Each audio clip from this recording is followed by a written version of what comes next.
your interpretation of the world carries within it implicitly a theory about its own validity. And the theory about its own validity is that if you enact it in the world, it will produce the result that you desire. And then the consequence of that is that if it doesn't produce the result that you desire, then it isn't a good enough theory, period. And that's how you grapple with the fact that although you don't know everything, you still have to orient yourself in the world. You lay out partial theories that make partial predictions, and if they do a good enough job, then you don't worry about it anymore and you go on to the next thing. Okay, so then you think there's a lot of constraints piling up on your interpretations. Number one, they have to work for the creature that you are. And so, you know, we can lay, it's sort of like Maslow's hierarchy of needs, something like that. It's not exactly the same, because I don't think that he got the hierarchy right for very complex reasons, but it's reasonably obvious to observe that, well, you're not going to work out very well if you don't have anything to eat, and you know, you've got about a week in you if you don't have anything to drink, and obviously you need shelter, and you know, you need companionship. And by need, what I mean is that if you don't have these things, then you die. The whole game comes to a halt. So we can ground that in self-evident reality without any real problem. And you might say, well, what's the list of human necessities? And that's a difficult thing to parameterize, because you can argue about the degree to which something is necessary, but there's some things that we know about. Well, we covered the basics: temperature regulation, elimination, food intake, shelter, right? But then there's more subtle things like, well, children, for example, die without touch. So there's something integral about tactile interaction with other people. So we could call that love if you wanted to. It's not optional, right? Play is the same thing.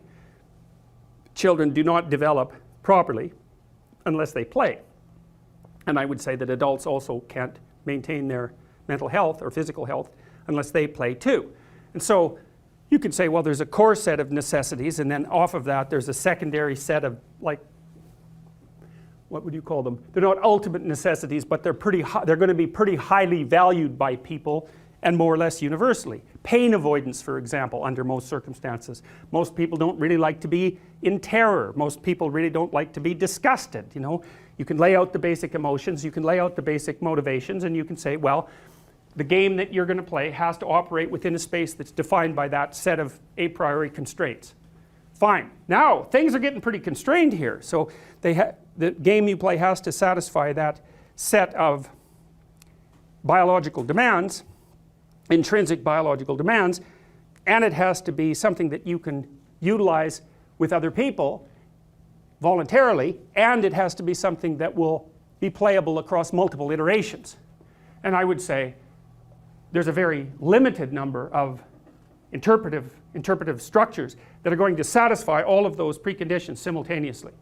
And to me, that just blows out the two things. It blows out the claims of moral relativism, and it also demolishes, and this is the same thing in some sense, it demolishes ideas that the manner in which people organize themselves in the world as individuals and as societies is somehow arbitrary. It doesn't look to me to be arbitrary at all.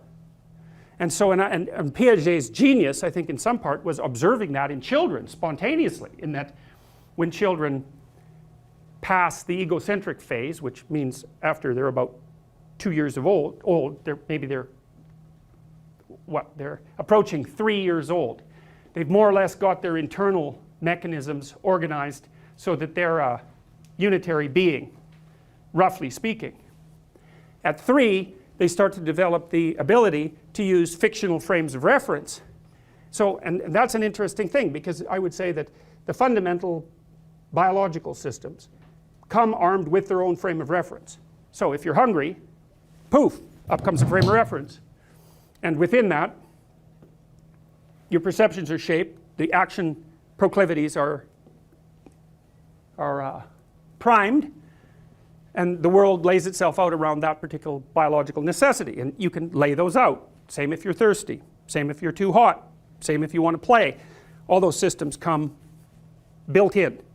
But then the problem with that is that they compete, because it isn't obvious which one should take priority, and then it's not that easy to organize them in a social space. And so what seems to have happened to human beings is that we've been able to replace the frame that's predicated on motivational necessity with abstracted frames that are more voluntarily constructed that incorporate multiple motivational systems simultaneously. And that's, in some sense, that's also what, it's the same thing as we've learned how to think abstractly.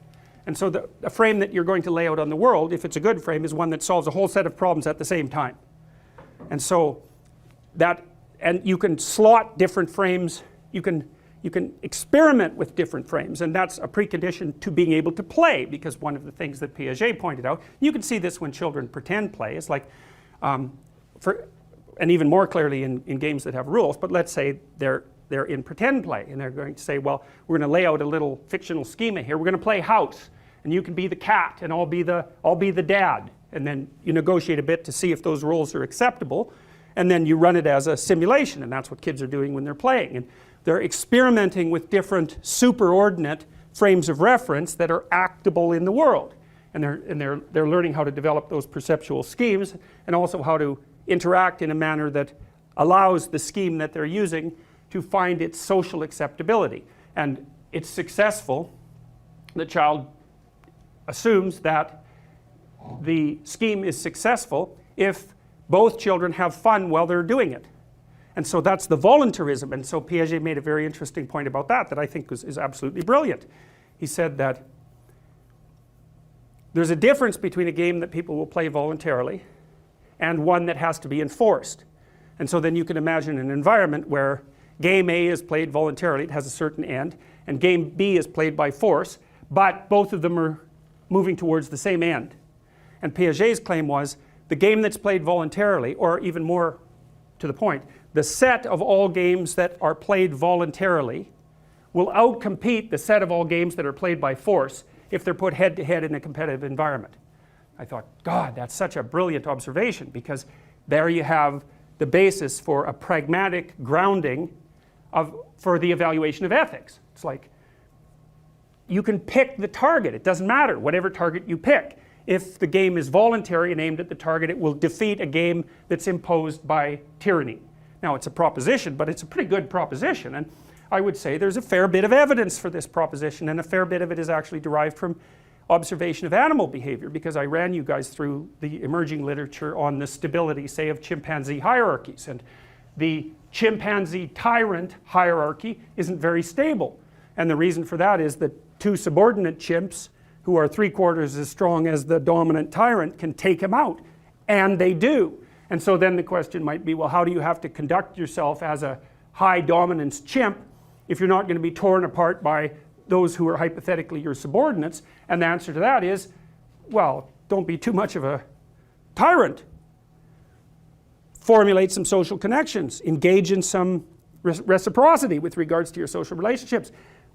Don't oppress the females. Don't torment the children, etc., because that makes you unpopular, and then you'll get torn to shreds. And so there are practical limits on the expression of tyranny that are a consequence both of biological limitations, because people are going to object if the system is set up so that their fundamental needs aren't met, and they're also going to object if the game that's being played isn't functioning socially. And so this is a very, very tight set of constraints.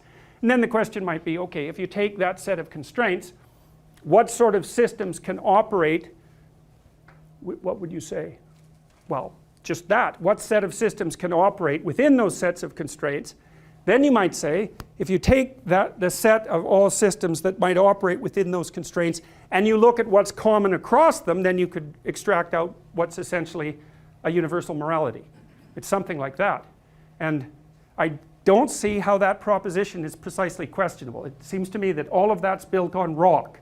It's like, there's no doubt that infants bring biological necessity to the table. I think that's fully established, and it's established physiologically, it's established behaviorally, it's established with regards to evolutionary history, because we can take the motivational systems that are part and parcel of our being, and we can trace their development back, in some cases, 500 million years.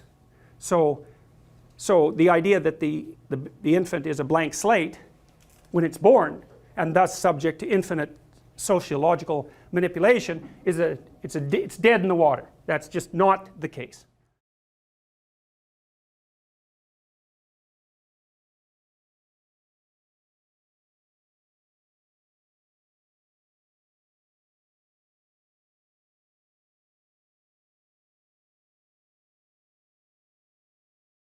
you.